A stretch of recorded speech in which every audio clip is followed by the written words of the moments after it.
আসসালামু আলাইকুম। ট্রাই.ইনফোর পক্ষ থেকে সবাইকে স্বাগত জানাচ্ছি। আজকে অনার্স থার্ড ইয়ারের লিঙ্গুইস্টিক্স এর খুব গুরুত্বপূর্ণ একটি প্রশ্ন পড়ছি। What is syntax? What are the major syntactic processes in English? Describe them with diagram. এটি সালে আসা অনেক গুরুত্বপূর্ণ একটি প্রশ্ন, বারবার এটি রিপিট হয়। তো এই প্রশ্নটি আমরা এখানে একটা শর্ট নোট থেকে পড়ে যাব। নোটটি আমাদের ওয়েবসাইটে দেওয়া আছে, ট্রাই.ফুলফিল ওয়েবসাইটে গেলেই তোমরা এটা পেয়ে যাবে। সিনট্যাক্স আর সিনট্যাকটিক প্রসেস। নরমালি সিনট্যাক্স বলতে বোঝায় সেন্টেন্স সম্পর্কিত আলোচনা, কিভাবে একটা বাক্য তৈরি হয়, বাক্য তৈরি হওয়ার নিয়মাবলী, কোন কোন পদ্ধতি আছে বাক্য তৈরি হওয়ার, এগুলি হচ্ছে সিনট্যাক্সের আলোচনার বিষয়।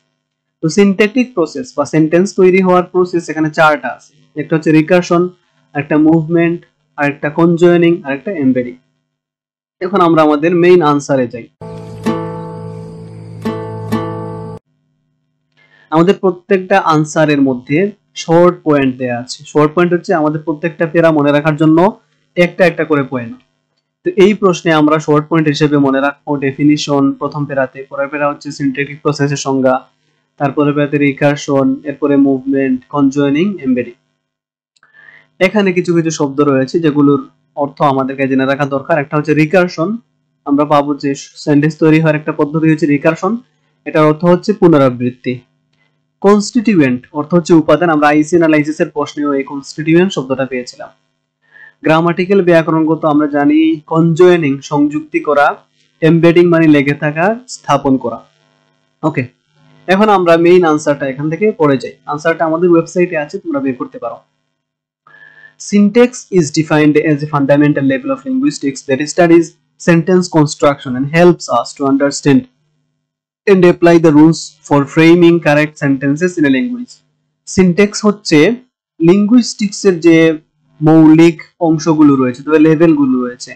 লিঙ্গুইস্টিক্স এর ৬-৭টা লেভেল রয়েছে যেগুলো মৌলিক, যেমন সিমান্টিক্স, সিনট্যাক্স, ফোনেটিক্স, ফোনোলজি, তারপরে সাইকোলিঙ্গুইস্টিক্স, সোশিওলিঙ্গুইস্টিক্স, এই সবগুলো হচ্ছে লেভেল অফ লিঙ্গুইস্টিক্স। তার মধ্যে একটা গুরুত্বপূর্ণ হচ্ছে সিনট্যাক্স, কারণ এটা লিঙ্গুইস্টিক্স এর মৌলিক বিষয়গুলোর অংশ, যেটা স্টাডি করে সেন্টেন্স কনস্ট্রাকশন, কিভাবে সেন্টেন্স গঠন হয়, নির্মাণ হয়, সেটা আলোচনা করে এই সিনট্যাক্স এর মধ্যে।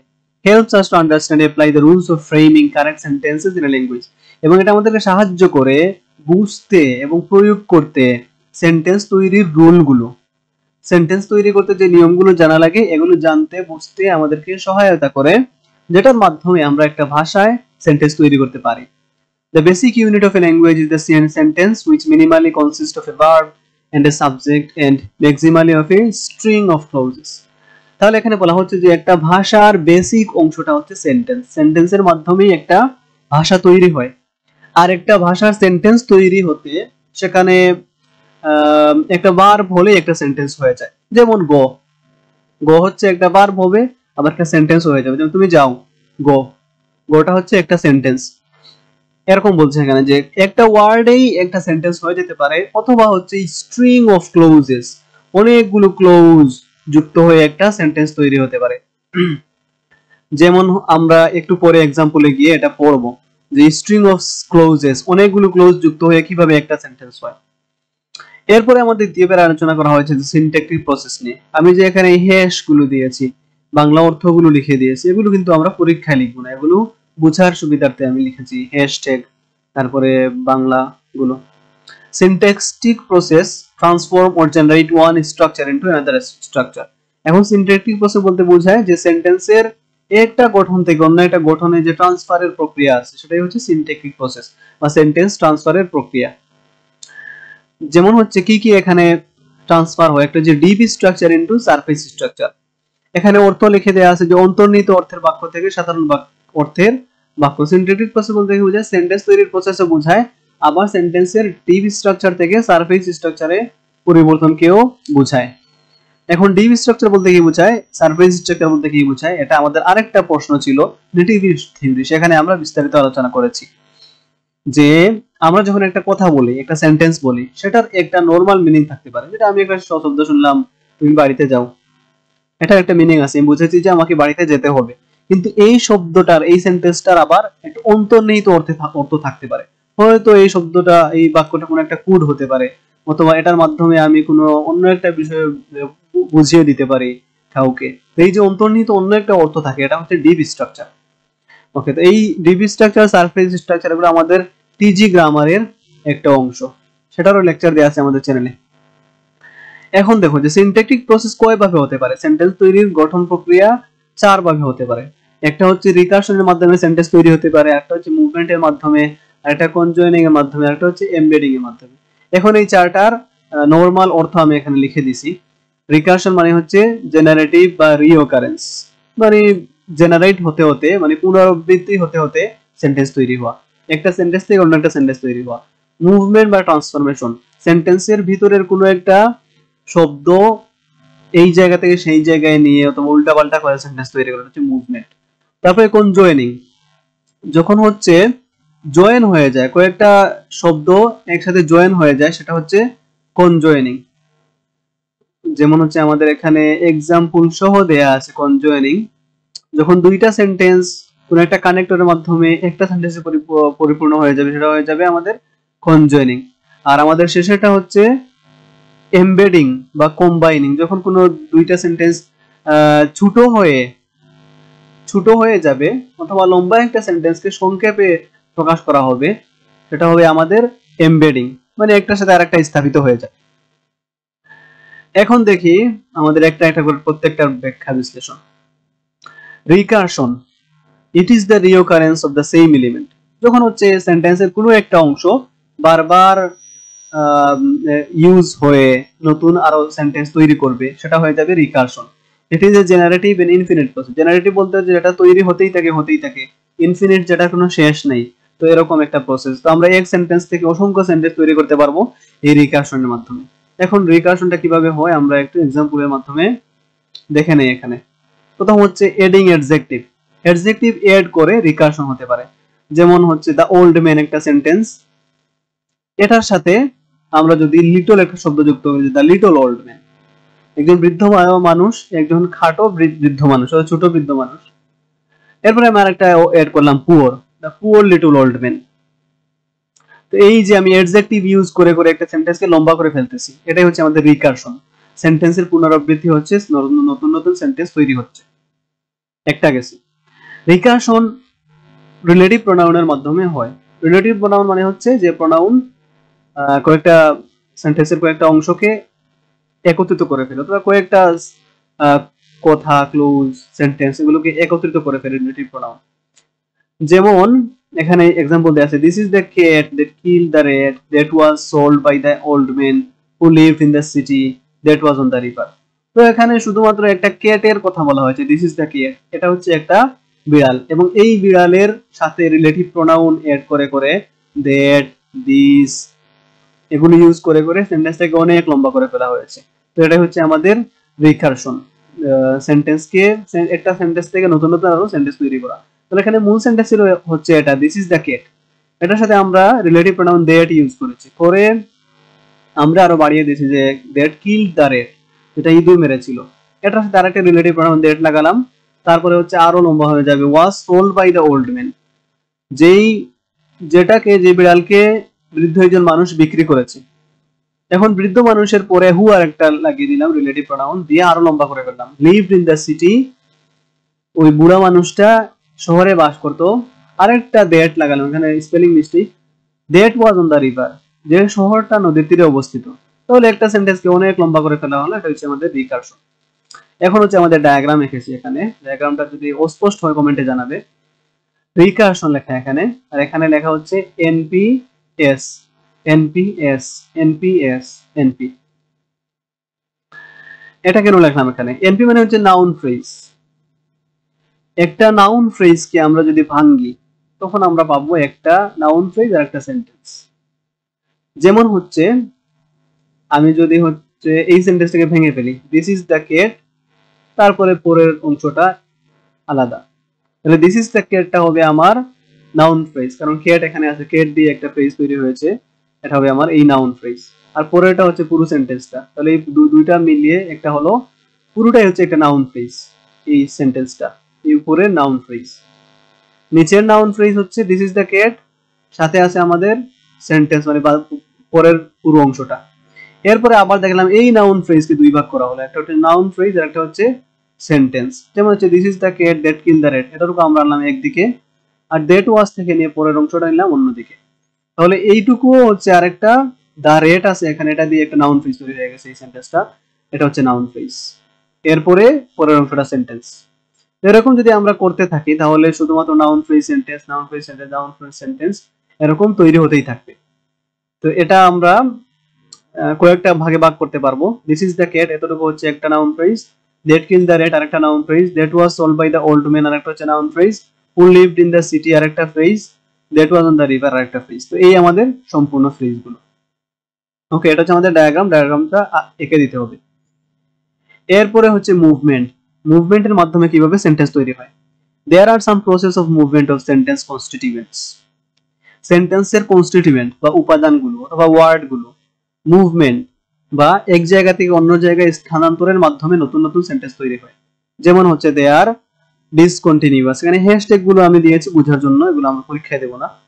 ডিসকন্টিনিউয়াস কিভাবে হয়, he pull down the men, he pull the men down, he pull down down the men, সে মানুষটিকে নিচে ফেললো, he pulled the men down, সে মানুষটিকে নিচে ফেললো।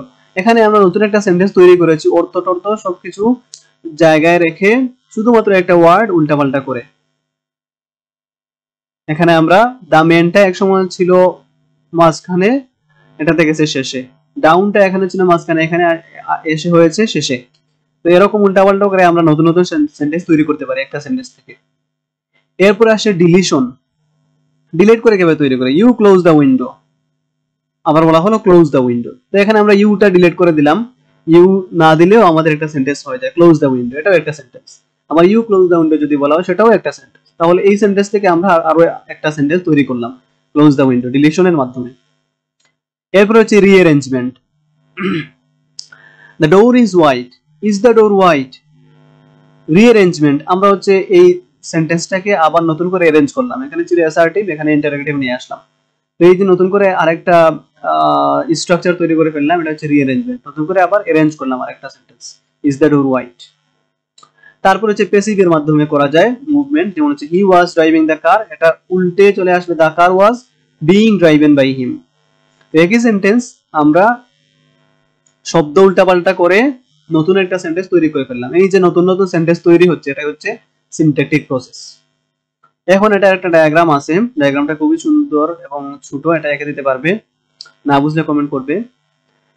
এখানে মুভমেন্ট লেখা আর এখানে এক্সাম্পলটা লিখেছি আমরা, হি পুলড দ্য থিফ ডাউন, সে চুরটিকে নিচে ফেলে দিল। এখন আমরা এই ডাউনটাকে যদি এই জায়গায় আনি, হি পুলড ডাউন দ্য থিফ, তাহলে এটাও হবে। আবার এখানে যেটা দেয়া আছে হি পুলড দ্য থিফ ডাউন, সেটা হবে। এই ডাউনটা হচ্ছে আমাদের উল্টাপাল্টা করার শব্দ, আবার পুলটা হচ্ছে মেইন শব্দ, এটার পরে হচ্ছে আমাদের এখানে উল্টাপাল্টা হবে। তাহলে আমি এখানে টান দিলাম পুলডের পর থেকে, পুলডের পরে দা থিফ হতে পারে আবার ডাউনও হতে পারে, এটা একটু টান দিয়ে দেখিয়ে দিলাম, he pulled down the thief. Okay, diagram না বুঝলে কমেন্টে বলবে, বুঝে যেতে দেওয়ার চেষ্টা করবো। এরপরে আসি কনজয়েনিং আর এমবেডিং, এর দুইটা বাকি আছে। কনজয়েনিং বলতে হচ্ছে জয়েনের মাধ্যমে সেন্টেন্স, দুইটা সেন্টেন্স অথবা বড় কোনো সেন্টেন্স একত্রিত হয়ে যায়। যেমন ইট is the process of joining the closure sentence using coordination, coordination মানে হচ্ছে সংযোগকারী, সংযোগকারীর মাধ্যমে সেন্টেন্স সংযোগ করা, এটা হচ্ছে কনজয়েনিং। সংযোগকারী কি হতে পারে, লিঙ্কিং ওয়ার্ড গুলো হচ্ছে সংযোগকারী। যেমন দ্য প্রেসিডেন্ট উইল আন্ডারস্ট্যান্ড, এটাকে আমরা বললাম দ্য প্রেসিডেন্ট উইল এগ্রি, আরেকটা সেন্টেন্স। এখন যখন আমরা কনজয়েনিং করব তখন এই দুইটা একত্রিত হয়ে যাবে, the president will understand and agree. তো দেখা গেল হচ্ছে দুইটা লম্বা সেন্টেন্স একত্রিত হয়ে ছোট একটা সেন্টেন্স হয়ে গেল, এই যে আমরা জয়েন করে ফেললাম দুইটা সেন্টেন্স, এটার নামই হচ্ছে কনজয়েনিং।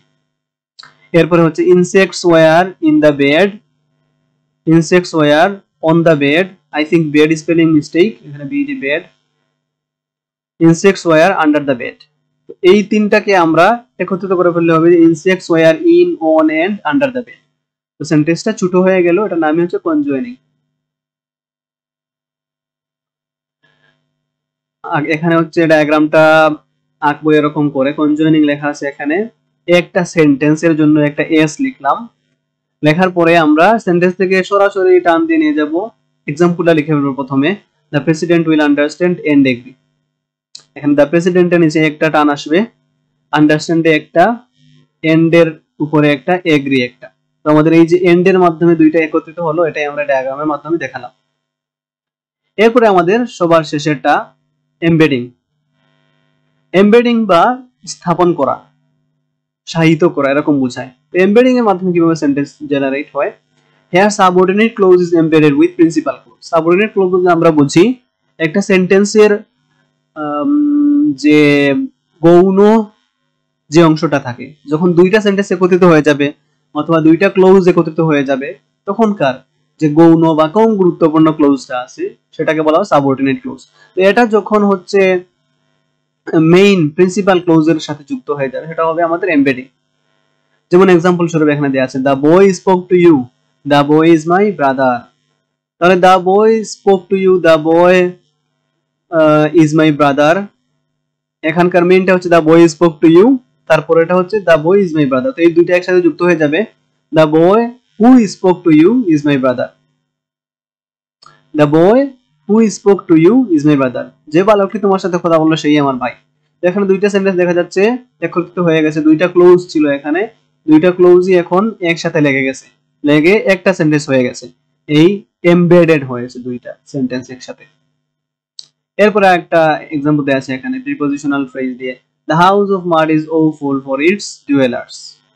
তাহলে বলা হচ্ছে যে কাদার বাড়িটি তার ডুয়েলার যারা আছে, বসবাসকারী আছে, তাদের জন্য খুবই কষ্টের। এটাকে আমরা সংক্ষেপে লিখতে পারি এরকম, the mud house is awful for its dwellers. House of mud এর বদলে আমরা শুধুমাত্র মাড হাউস দিলে আমাদের সেন্টেন্সটা ছোট হয়ে যাবে এবং এমবেডেড হয়ে যাবে। এই হচ্ছে আমাদের এক্সাম্পল। এখন এটার আমরা ডায়াগ্রাম কিভাবে আঁকবো? এমবেডিং লিখলাম, লেখার পরে হচ্ছে এক্সাম্পলটা লিখবো, the boy is my brother. তারপরে হচ্ছে দ্য বয়ের পরে এই জায়গায় যে আমরা হু স্পোক টু ইউ ছিল কেটে ফেলেছি, এটা নিচে লিখে টান দিয়ে দেবো, যে এই জায়গায় এটা ছিল, ছোট করায় এখানে কাটা হয়ে গেছে। এই খুবই ছোট ছোট ডায়াগ্রাম, এগুলো একবার দেখলে মনে থাকবে। তো এই ছিল আমাদের চারটা, রিকারশন, মুভমেন্ট, কনজয়েনিং, এমবেডিং। যারা কম বুঝতে পারবে লেকচারটি আরেকবার দেখে নিও, আরেকবার দেখতে বুঝতে না পারলে আরেকবার রিপিট করে দেখে নিয়ে দেখবে সবগুলো ক্লিয়ার হয়ে যাবে। খুবই সহজ একটি প্রশ্ন, আশা করি সবাই বুঝতে পেরেছো। যদি না বুঝে অবশ্যই কমেন্টে জানাবে, আর ভিডিওটি কিরকম হয়েছে সেটা অবশ্যই জানিয়ে দিও কমেন্টে। আর তোমাদের বন্ধুরা যারা আছে সবার সাথে একটু শেয়ার করে নিও। ধন্যবাদ, চ্যানেলটি সাবস্ক্রাইব করে নিও। ভিডিওটি ভালো লাগলে লাইক করেন, নতুন নতুন ভিডিও দেখার জন্য সাবস্ক্রাইব করে দিন। সাবস্ক্রাইব।